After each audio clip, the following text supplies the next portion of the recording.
सामने रख ले, काम किया तो बता दे कौन से काम किए उन्होंने। पब्लिक बताएगी कौन सा काम उन्होंने किया है, कौन सा नहीं किया है। पब्लिक में जाने तक की हिम्मत नहीं जुटा पा रहे हैं वो। विधानसभा के अंदर घूम नहीं पा रहे, रातों को चुप चुप के निकलते हैं। पब्लिक को फेस भी नहीं कर पा रहे। पब्लिक इंतजार में बैठी है कि टाइम आए और बताएं उनको कि जो काम नहीं करता उसके साथ क्या किया जाता है। आप अरविंद केजरीवाल की भी बात करते हैं लगातार, आप लोग जब भी हम बात करते हैं आम के कैंडिडेट से, तो आम आदमी पार्टी के, तो जो आप लोग फ्री की बात करते हैं, चाहे बस सेवा की बातें हो, चाहे बिजली की बातें करें, तो कोर्ट का भी फटकार लगा था पिछले दिनों। हालांकि किसी पार्टी का नाम लेकर नहीं लगा था। लोग कह रहे हैं कि कोर्ट ने भी कहा था कि रोजगार की आप लोग बात नहीं करते हैं। रोजगार की बात नहीं करते, रोजगार की बात तो अरविंद केजरीवाल ही करते हैं। तरक्की की देखो, आपको रोजगार के लिए एजुकेशन चाहिए, दिल्ली के अंदर बेस्ट एजुकेशन अरविंद केजरीवाल ने करके दिखाई है। आपको हेल्थ की जरूरत है, हेल्थ बेस्ट करके दिखाया है। महिलाओं को अगर बसों में फ्री सफर मिल रहा है तो इसमें किसी को क्या एतराज है। दिल्ली विधानसभा चुनाव पे बात करने के लिए इस वक्त हम सीलमपुर में मौजूद है। सीलमपुर के जो आम आदमी पार्टी के उम्मीदवार है चौधरी जुबेर भाई, उनसे बातचीत करेंगे। जुबेर भाई, सबसे पहले आपका स्वागत है। बहुत बहुत धन्यवाद, शुक्रिया आपका बहुत। 2100 रुपए बुजुर्गों को फ्री में इलाज और 24 घंटे दिल्ली में पानी की जो बातें कही गई है, क्या इस बार बरकरार रखेगा राजनीति में? तीसरी बार कह सकते हैं आम आदमी पार्टी की सरकार हो सकती है? चौथी बार 49 डेज, 5 साल और 100% होगा। ये आप मुझसे मत पूछो, ये पब्लिक से पूछो। पब्लिक को अगर हिंदुस्तान में राजनीति में किसी पे यकीन है, ट्रस्ट है, तो वो सिर्फ अरविंद केजरीवाल है। लोग कहते हैं कि अरविंद केजरीवाल ने कहा है तो करेंगे। और जुबेर भाई, आप कह रहे हैं कि राजनीति में किसी को अगर इंटरेस्ट है तो केजरीवाल है, लेकिन दूसरी तरफ बात करें तो आपके नेता प्रतिपक्ष अरविंद केजरीवाल जो आपके पार्टी के मुखिया है, उन पे आरोप लगातार लोग लगा रहे हैं मुस्लिम विरोधी होने का। कैसे मुस्लिम विरोधी है? कह रहे मौलाना सादपुर ने FIR कराया। हिमाचल के अंदर किसने क्या किया है? पूरे हिंदुस्तान के अंदर जो लोग धर्म की बात करते हैं वो भटकाने का काम करते हैं।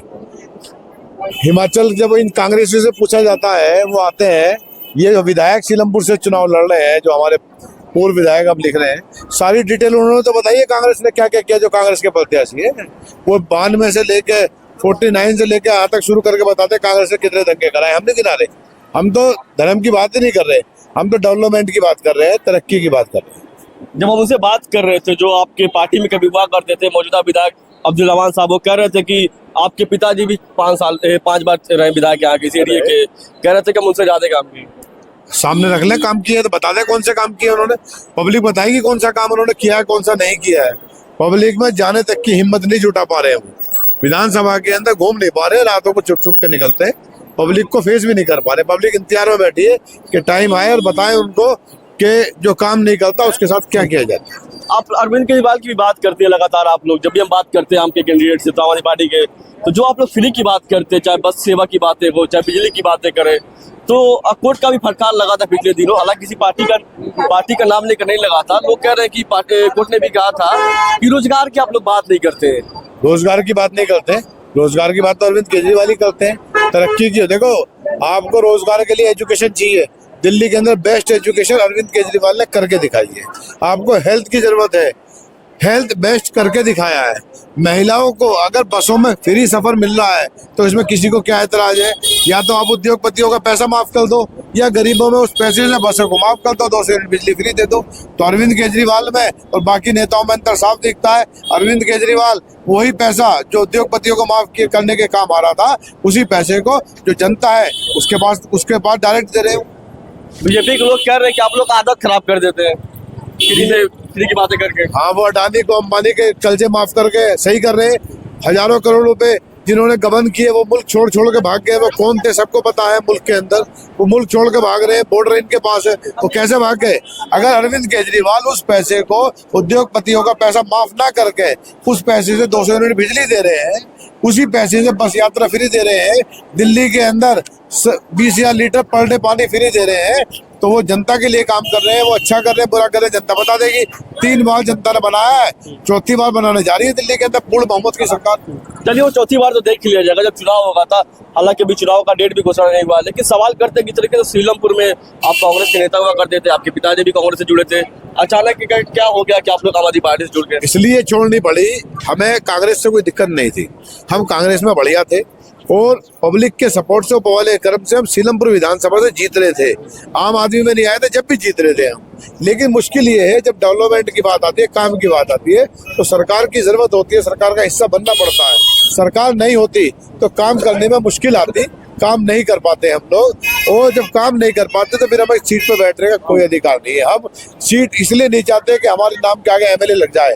मेरे वालिद 5 बार एमएलए रहे, हमें जरूरत नहीं है उस टैग की। हमारी मुश्किल ये है कि अगर हमें काम करना है, अगर हमें गांधी हरिजन स्कूल को बनाना है जो 7 साल से टूटा हुआ है, अगर हमें जगपरवेज चंद हॉस्पिटल को अच्छे से बनाना है, उसको सुचारू रूप से उसमें इलाज होना चाहिए, काम होना चाहिए, अगर सिविल लाइनें अच्छी तरह सही करनी है, चेंज करानी है, बाकी डेवलपमेंट के काम कराने, तो उसके लिए सरकार की जरूरत है।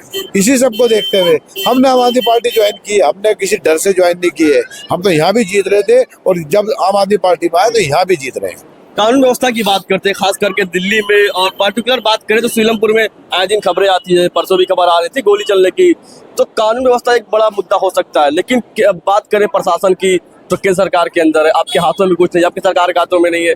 लेकिन कानून व्यवस्था लोग कह रहे हैं कि बहुत बड़ा मुद्दा दिल्ली के लिए। सबसे बड़ा मुद्दा कानून व्यवस्था है। देखो, जो डेवलपमेंट की चीजें हैं, जो दिया जा रहा है वो तो सही है, वो दे रही है सरकार। दिल्ली सरकार के पास जितने अपना उसके अधिकार क्षेत्र में आता है उससे बढ़ के वो काम कर रही है। कानून व्यवस्था केंद्र सरकार के अंडर आती है और कानून व्यवस्था के ऊपर दिल्ली के अंदर बुरा हाल है, वो सब देख रहे हैं क्या हो रहा है। रोज फिरौतियां मांगी जा रही हैं, रोज मर्डर हो रहे हैं, जगह जगह गोलियां चल रही है, तो पब्लिक देख रही है, सबको पता है। कानून व्यवस्था दिल्ली की खास तौर से केंद्र का हिस्सा है, पूरा केंद्र यहाँ बैठा हुआ है। गृह मंत्री के घर से 10 किलोमीटर 20 किलोमीटर की सराउंडिंग का पूरी दिल्ली बैठती है, उसके अंदर अगर कानून व्यवस्था नहीं संभाली जा रही तो ये केंद्र इसके लिए जिम्मेदार है। और सीलमपुर की बात करते हैं तो इस वक्त एक नारा गूंज रहा है, आपको भी खबर होगा, मरकज के गद्दारों को डेड एज रेस। मरकज से अगर किसी को मोहब्बत है ना, मैं बार बार कहता हूँ, मरकज से मोहब्बत मरकज की दीवारें नहीं है, मरकज की दीवारें नहीं है, मरकज से मोहब्बत जमात है। जिस मेरे भाई को मरकज से मोहब्बत करनी है, मैं भी करता हूँ, आप भी करते हो, सब करते हो। तो अगर मरकज से मोहब्बत है तो जो मरकज का मिशन है उस पर आप काम करो। मरकज का मिशन 40 दिन की जमात है, 4 महीने की जमात है। आप अपने नाम लिखवाओ और दीन की इस्लाह के लिए आप पूरे मुल्क में घूमो और दीन की इस्लाह के लिए काम करो। अगर आप ये काम करोगे तो शायद अल्लाह आपकी सुन ले और पब्लिक का मन बदले और शायद आपका कुछ हो जाए। और नरेश यादव को टिकट मिलता है महरौली से, लगातार मुसलमान विरोध करते हैं, अलग अलग जगह, सीलमपुर में भी हुआ, शाहीन बाग में भी हुआ, हमने कवर भी किया। उसके बाद एक अरविंद केजरीवाल अचानक, जबकि नरेश यादव ने भी कहा ऊपर से प्रेशर बनाएगा, वो मना कर दिया कि हम चुनाव नहीं लड़ रहे हैं। तो जो मुसलमान विरोधी का उन पर आरोप लग रहा था, तो नरेश यादव को टिकट दे के वापस टिकट न देना, आप कह रहे हो कि आरोप लग रहा था कि मुस्लिम विरोधी है। नरेश यादव जी ने खुद कहा कि ये झूठे आरोप है, लेकिन क्योंकि झूठे आरोप भी लगे हैं, जब तक मैं कोर्ट से बरी नहीं हो जाऊंगा तो जब तक मैं चुनाव नहीं लड़ूंगा। मैं चुनाव लड़ना नहीं चाहता, उन्होंने अरविंद जी से कहा और उन्होंने अपना टिकट वापस कर दिया। महेंद्र चौधरी को वहां से टिकट मिला है। अब ये बताओ, आप एक तरफ तो कह रहे हो मुस्लिम विरोधी, एक तरफ आप कह रहे हो कि टिकट बदल दिया, तो टिकट बदल दिया अच्छा करा या टिकट दे दिया था वो पूरा काम था? ये काम बताओ ना आप। तो पब्लिक की सुनी गई ना, पब्लिक अगर कह रही थी तो सबसे अच्छी बात है, इस पार्टी के अंदर लोकतंत्र जिंदा है। नरेश यादव ने लोग कह रहे कि हम विरोध जब कर रहे तब केजरीवाल ही सुन रहे, पहले क्यों नहीं सुनते? देखो, ये काम विपक्ष का है, विपक्ष कुछ भी कह सकता है। जो विपक्षी कह रहे हैं उनसे जाके पूछो कि हिमाचल के अंदर 3 मस्जिदें शहीद कर दी गई है, फल वालों के ठेलों पे नाम लिखवाए जा रहे हैं। आप आगे बताओ हमें कि आपकी मोहब्बत की दुकान हिमाचल के अंदर खुली हुई है। आम कांग्रेस की सरकार है, कांग्रेस के बड़े बड़े नेता मोहब्बत की दुकान खोलते हैं, वहां जाकर उसे क्यों नहीं रोकते हैं? वो सिर्फ गाना गा रहे हैं, उन्हें कुछ नहीं आता, उन्हें पता ही नहीं है। ये बात मैं कहा करता था, उसी का गाना गा रहे हैं। और जुबेर भाई, आपको जनता चुन करके लाती है, सत्ता में विधायक बनाती है सीलमपुर की जनता, तो आप कौन से काम अपने प्रथम लिस्ट में रखेंगे ताकि लोगों को आश्वासन मिल सके? मेरे यहाँ जगपरवेज चंद हॉस्पिटल है, मेरे वालिद ने 25 साल पहले उसको बनवाया था। पिछले 6-7 सालों में उसकी हालत बहुत बुरी हुई है। उसी पर सबसे ज्यादा काम करना, डेली की 6,000-7,000 की ओपीडी हुआ करती थी उसके अंदर। गरीब लोग रहते हैं, अच्छे हॉस्पिटलों में पैसे देने की उनकी वो नहीं है, तो जगपरवेज चंद अस्पताल इसलिए बनाया गया था, वहाँ काम किया जा सकता है, उसको बेहतर करना है। गांधी कोविड स्कूल है हमारे, पहले गांधी हरिजन के नाम से होता था, वो पिछले 6 साल से टूटा हुआ है। 8,000 बच्चे इवनिंग मॉर्निंग में उसमें पढ़ सकते हैं, तो उसके अंदर काम कराना, उसको दोबारा से जल्दी बनाना। सीवर व्यवस्था की बहुत बुरी हालत है, उसको सही करना है। इलाके के अंदर बहुत डेवलपमेंट के काम करने हैं, उन सबको लेकर आगे बढ़ेंगे, उसी पे काम करेंगे। हमारा मकसद खाली डेवलपमेंट है, दिल्ली का विकास है, सीलमपुर का विकास है। जब दो सोच मिलती हैं और दोनों सोच ही विकास की हों, अरविंद केजरीवाल जी की सोच भी दिल्ली के डेवलपमेंट की है, चौधरी जुबैर चौधरी मतीन की सोच भी इलाके के डेवलपमेंट की। जब दो सोच मिलती है तो इलाके के लिए बेहतर होगा। और मैं उन लोगों को भी कहना चाहता हूँ जो विरोधी गली गली घूमते फिर रहे हैं, कुछ नहीं बचा है, जमीन खिसक चुकी है उनकी। लब हमारे आज़ाद हैं। जब हम विपक्ष में थे, जब भी हमारे लब आज़ाद थे, हम जुबान में हमारी ताकत थी बोलने की। और आज हम सत्ता में अगर होंगे तो भी हमारे लब आज़ाद है, हम आज भी आवाज़ उठाएंगे। हम चुप रहने वाले नहीं है, चाहे सत्ता में हो या विपक्ष में। जुबेर भाई, अभी वोटिंग का डेट नहीं हुआ तो, लेकिन जमीनी स्तर की बात करें, आपकी लड़ाई किससे? कांग्रेस पार्टी से है, अब्दुल्ला अमान से? क्योंकि दोनों अलग अलग शहर है। अब्दुल्ला अमान साहब पहले आम आदमी पार्टी के नेता हुआ करते थे, विधायक थे, इस वक्त कांग्रेस पार्टी ज्वाइन कर ली। क्या आपको लगता है कि उनसे आपको राजनीतिक तौर पर चुनौती है, लड़ाई है? लड़ाई यहाँ किसी से नहीं है। इस क्षेत्र के अंदर बीजेपी के 25-30 हजार वोट अमूमन आ जाते हैं। इस बार मैं आपको वादा कर रहा हूँ वो वोट भी नहीं आने वाले। बीजेपी को मुश्किल से 10-12 हजार पे सिमट जाएगी। कांग्रेस का सीलमपुर ही नहीं, पूरी दिल्ली में कुछ नहीं है।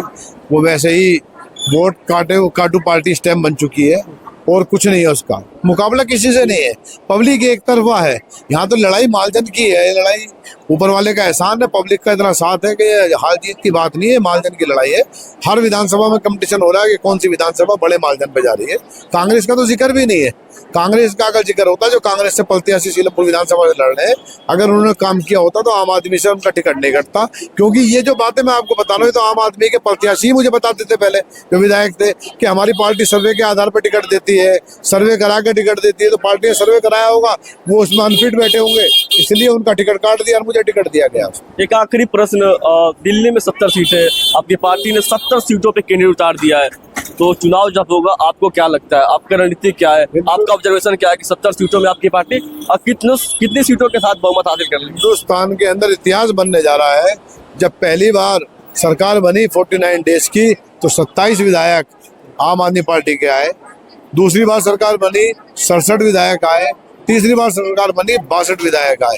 इस बार हिंदुस्तान के अंदर इतिहास दोहराया जाएगा। 70 के 70 विधानसभाओं में अरविंद केजरीवाल का झाड़ू का परचम लहराने वाला है।